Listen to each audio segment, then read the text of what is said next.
আজকে আমি একটা নতুন রেসিপি নিয়ে আসলাম।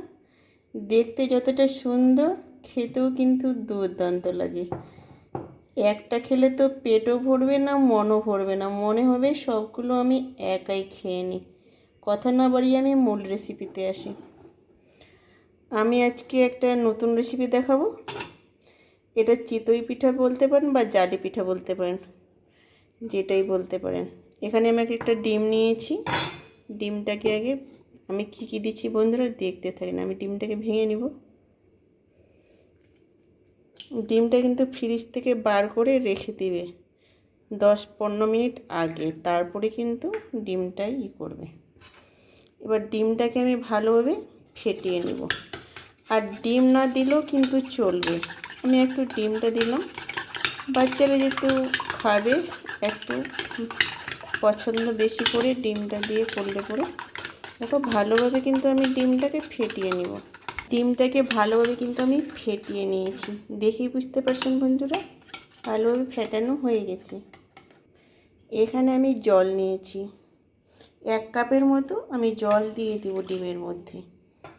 ডিমের মধ্যে জলটা দিয়ে কিন্তু ভালোভাবে আর একটু গুলিয়ে নিতে হবে। যত ফেটাবে ততই কিন্তু খেতে ভালো লাগবে। দেখো ভালোভাবে আমি একটু ফেটিয়ে নেব। ডিম জল যেন একসঙ্গে একটা মিশ্রণ তৈরি হয়ে যায়, ওইভাবে কিন্তু গুলিয়ে নিতে হবে। দেখো আমি কিন্তু গুলিয়ে নিলাম। এখানে কিন্তু আমি দুধের প্যাকেট নিয়েছি।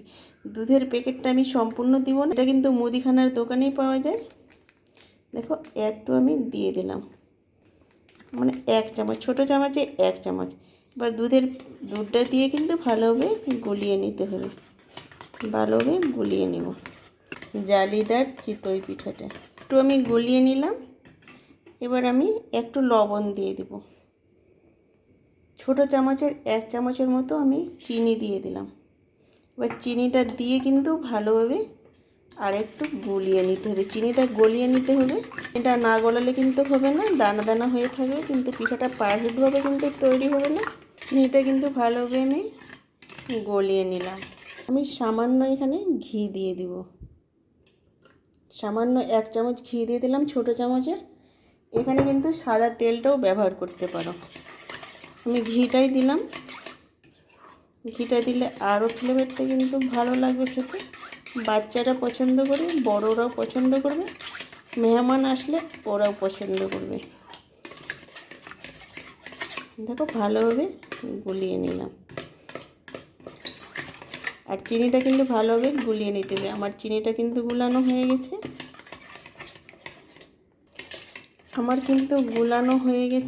পারফেক্টভাবে কিন্তু আমি গুলিয়ে নিলাম। এখানে আমি ময়দা নিয়েছি। ময়দা না থাকলে কিন্তু গমের আটাটাও নিতে পারেন। আমি 1 কাপের মতো নিয়েছি, যতটি লাগবে অতটি দিব, আমি সম্পূর্ণটা দিব না। আগে এটাকে গুলিয়ে নিই, তারপরে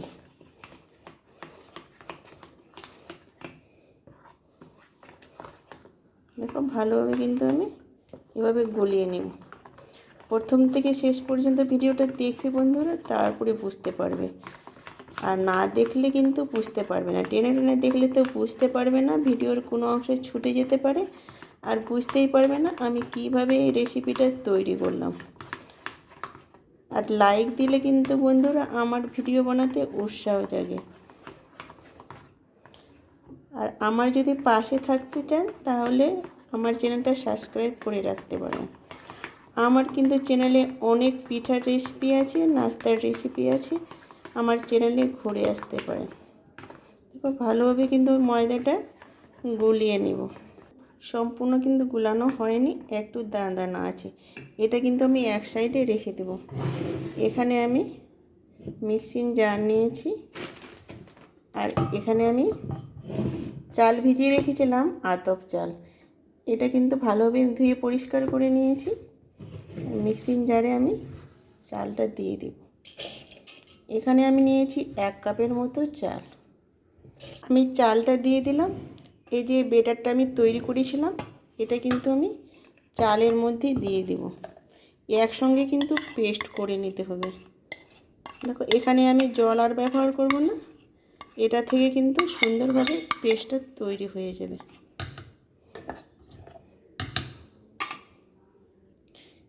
এটাকে পেস্ট করে নেব। আমি কিন্তু পেস্ট করে নিলাম। দেখতে পাচ্ছেন বন্ধুরা কত সুন্দর পেস্ট হলো। পেস্ট করে নিলে সব থেকে ভালো, কিন্তু হয়ে যায়, একটু দানা দানা থাকে না। এবার বাটির মধ্যে আমি ঢেলে নেব। দেখতে পাচ্ছেন কত সুন্দর হয়েছে, সেম একটা বেটার ক্রিমের মতো তৈরি হয়ে গেছে। বন্ধুরা কত সুন্দর হয়ে গেছে, একটা ক্রিমের মতো, খুব পাতলা না খুব গাঢ় না, এইভাবে কিন্তু বেটারটা তৈরি করতে হবে। আমার কিন্তু তৈরি হয়ে গেছে, আর এটা কিন্তু গোলানোর আর কোনো দরকার নেই। এখানে একটা বোতল নিয়েছি আমি, এটা কিন্তু জলের বোতল। আর বোতলের মধ্যে কিন্তু আমি বেটারটা দিয়ে দিব।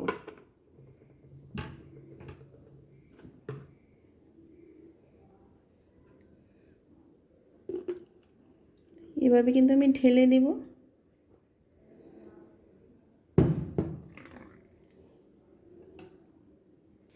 আমি ঢেলে দিলাম একটা বোতলের মধ্যে। এটা কিন্তু আমি ছিদ্র করে নিব, এটা ছিদ্র করে নিতে হবে। ঢাকনাটাকে বোতলের আমি একটু ছিদ্র করে নিলাম। এটা কিন্তু পেরেক দিয়ে আমি করে দিলাম গরম করে, ওটা আমি অফ ক্যামেরায় করে নিলাম, দেখালাম না। তো ভালোভাবে কিন্তু আমি টাইট করে লাগিয়ে নেব। কড়াইটা গ্যাসে বসিয়ে দিলাম। এখানে কিন্তু তেল ছাড়াই জালিদার পিঠাটা তৈরি হয়ে, আমি দেখাচ্ছি বন্ধুরা করে কিভাবে করতে হয়। দেখো এইভাবে কিন্তু ঘুরিয়ে দিলে কিন্তু হয়ে যাবে।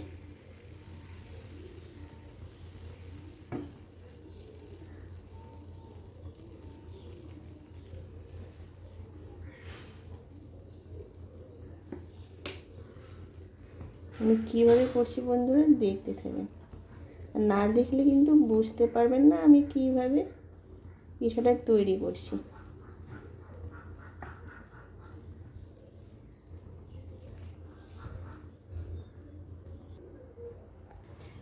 সুন্দরভাবে কিন্তু হয়ে গেছে, আর কতটা জালিদার হয়েছে।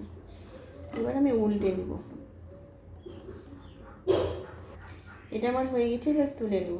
দেখো সবগুলো কিন্তু আমার তৈরি হয়ে গেছে, আর সুন্দর হয়েছে বন্ধুরা, দেখেই বুঝতে পারছেন কত সুন্দর হয়েছে। আমার কিন্তু অনেকগুলো হয়ে গেছে, দেখে বুঝতে পারছেন বন্ধুরা কতটি হয়েছে। আর জালিদার চিতই পিঠাগুলো দেখতে যতটা সুন্দর, খেতেও কিন্তু দুর্দান্ত লাগে। এখানে ভিডিওটা শেষ করলাম। আল্লাহ হাফেজ।